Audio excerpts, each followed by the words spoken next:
This episode is brought to you by freedadcourse.com. You are always one conversation away from changing your life, and the power of hello is something that I subscribe to every single day, and I'm always saying hello to new people everywhere I go. Increasing your opportunity, increasing your connection, and getting access to the solutions to the problems that you are facing, whether you're on active duty or just beginning your veteran transition or even transitioning out for 20 years. On the other side of hello are the solutions that you're looking for. Again, head on over to freedadcourse.com. Get your 5-episode audio course to create more connection, create more friendships, and get back to living the life that you're trying to design. Dory 1, this is Fire Team Delta. Dad's coming home. Welcome to the Military Veteran Dad Podcast, where it is our mission to bring every dad home. I am your host, Ben Killoy. I'm a United States Marine veteran, husband, and a father. We will bring authentic conversations to inspire action in your life so we can close the gap between the dad you are today and the dad you want to be tomorrow. This is the Military Veteran Dad Podcast. Welcome back to Fatherhood Friday. Today's episode is going to be a little bit of a rewind. And if you're like me that grew up in the 90s, you're very familiar, most likely, with the Jim Carrey movie, Liar, Liar. Now, that movie, I had the VHS of it. And for those of you who don't know, VHS is the tape before DVDs. And I religiously watched that movie over and over. I'm not exactly sure what the intrinsic part that I absolutely loved, because I would say it wasn't like a die-hard kid movie that I fell in love with, but something about that movie really resonated with me, even to the point where there's that scene in the movie and Jim Carrey is in the elevator and he knows he can't lie and the door opens and it's his boss and he freaks out and falls to the floor. Still to this day, at the age of 35, when someone scares the bejesus out of me, I immediately almost fall to the floor. And I attribute that to that scene in Liar Liar, and that has been almost programmed in my subconscious of that is how you react when you get scared. And the message today is, are you a liar? And so the premise of Liar Liar is that Fletcher, the character, the dad, essentially breaks promises consistently over and over and over to his kid. And to the point where the mom is like, I'm going to take my son to a place where you no longer can do this. And he misses his son's birthday for a horrible situation because he essentially slept with his boss to try to get ahead over his son's birthday. And at that point, his son wished a magical wish of, I just wish my dad couldn't tell a lie for one day. And then, lo and behold, he wakes up the next day and Fletcher can't tell a lie. And the movie goes through the entire day, and his character is really good at, and Jim Carrey really steps into this character of not being a liar and stepping into the exaggerations that comes with. But I really want to challenge you with the message that's in that movie, because this is something I've struggled with. I still struggle with it, especially through Corona, that you can feel like you're consistently rocking at work and getting stuff done, and your task management is on point, you're replying to emails, you're getting your meetings on time. But then there's that moment, and it's happened a couple times in the last 2 weeks. My daughter, my son, they'll be like, you're a liar. And that's exactly their words. Like, they will call me a liar. And that hurts. And sometimes it's related to something I said. Maybe it was a shake that I said we could make before the end of the day, and we just ran out of time. Or if it was a game, or it could be anything. Like, it could just been we wanted to go outside and we got busy with dinner. Like, there's always a good reason for myself of why it happened, but still to them, I lied. And it hurts. It's something that as a dad you go through and you struggle with. But that message in Liar Liar is that it's something still noble to work through, because the effect on your kid is still one-sided. They only see it as black and white. And for us, we see it as very gray, because life is life. And there's always a lot of reasons that can happen. But at the same time, you still need to follow your word. And in the military, this is something this word integrity is something we know a lot about already. It's something that almost all the branches have as their primary value. In the Marine Corps, it's one of the highest values that Marines, like, you do not lie as a Marine. So it's ingrained in us. So we understand this idea that your word is your bond. But far too often, we don't apply that same situation to our kids. I mean, how often have you promised that this weekend we're going to do something and then we didn't do it? And like I said, this is something that I still struggle with, but I am aware of it because this movie is in my head consistently. But then also, it's always a noble goal to keep working towards. I don't think you ever get perfect at it because every day it's a balancing act of integrating your life, being a dad, and work. But it's still at the same time, I think it comes down to a core idea that you just set a bar of this is where I'm going to perform. And honestly, the issue really isn't when you get called a liar and you break your promise. The issue is when you initially promised it. Because I know as a dad, you can easily promise 1,000 things and try to change the situation. You're like, I got to do this right now. Give me 30 minutes and I can go do something. Far too often that 30 minutes turns into an hour and then the rest of the day goes away. But you made promises throughout the day to get through, but then you were writing checks that there was no cash in the bank to cash. And that's on you.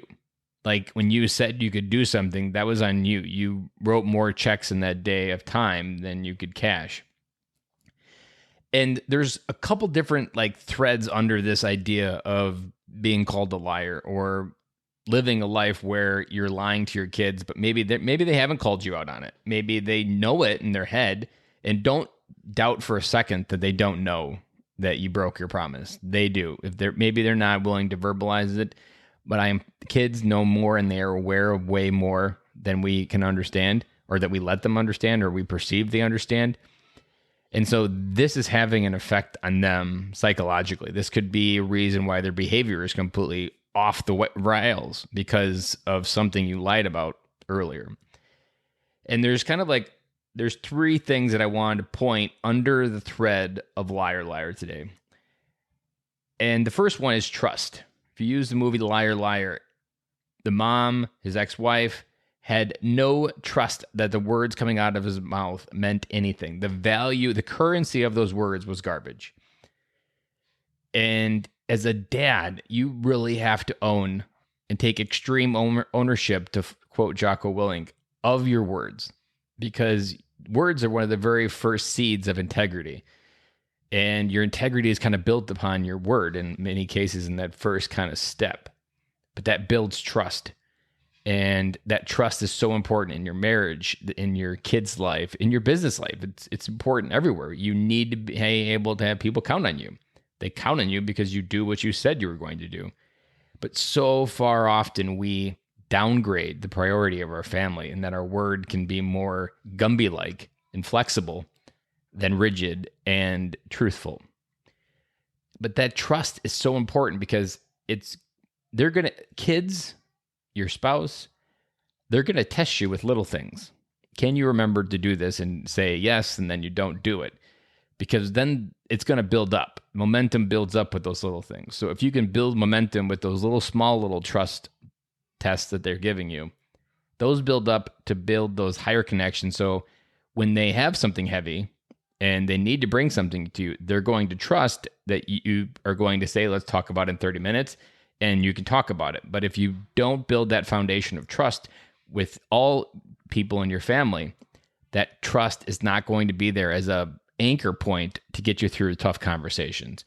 Your spouse needs to be able to trust you that you're not going to run in a conversation. Your spouse needs to trust you that you're going to get the honey-do list done when you said it was going to get done. It doesn't matter whether she added too much to it, but if you acknowledge that I can get this done, well, then it's on you.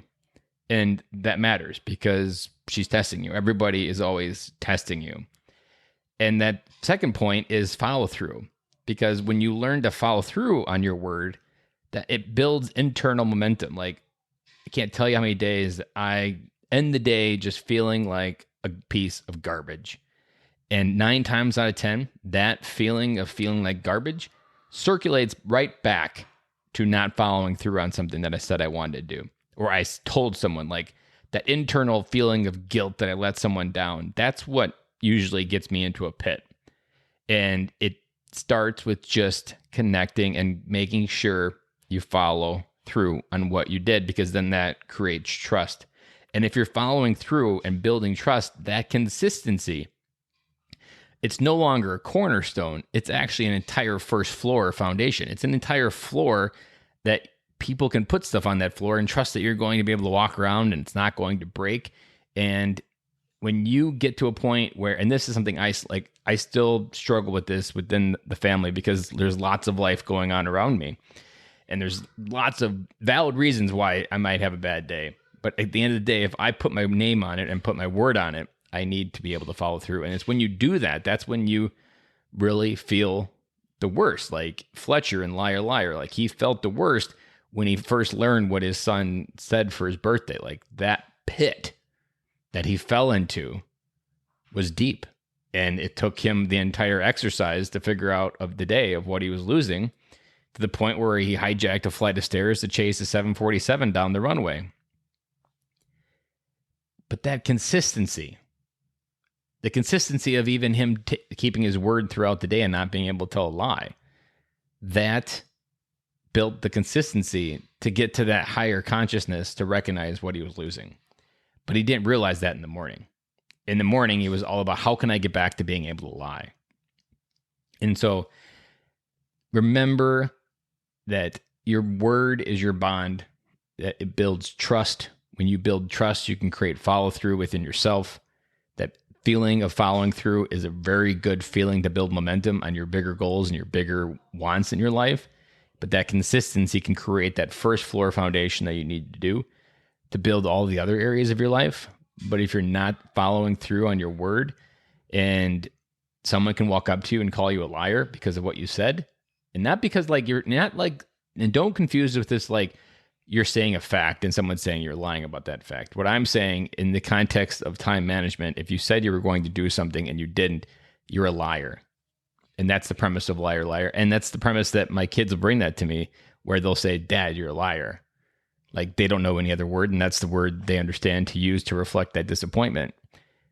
That is something that we need to work on consistently and daily, because as a dad, to step home, to come home ourselves, that consistency, that feeling of validation that we are a great dad because we follow through on our commitments, that's something like core in our DNA. And to acknowledge it and to start living it really can help you feel more alive inside. And when you feel more alive, then you can start moving to the bigger ideas.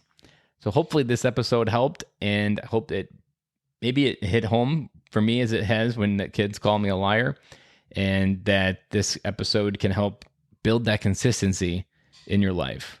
And I will talk to you again on Monday.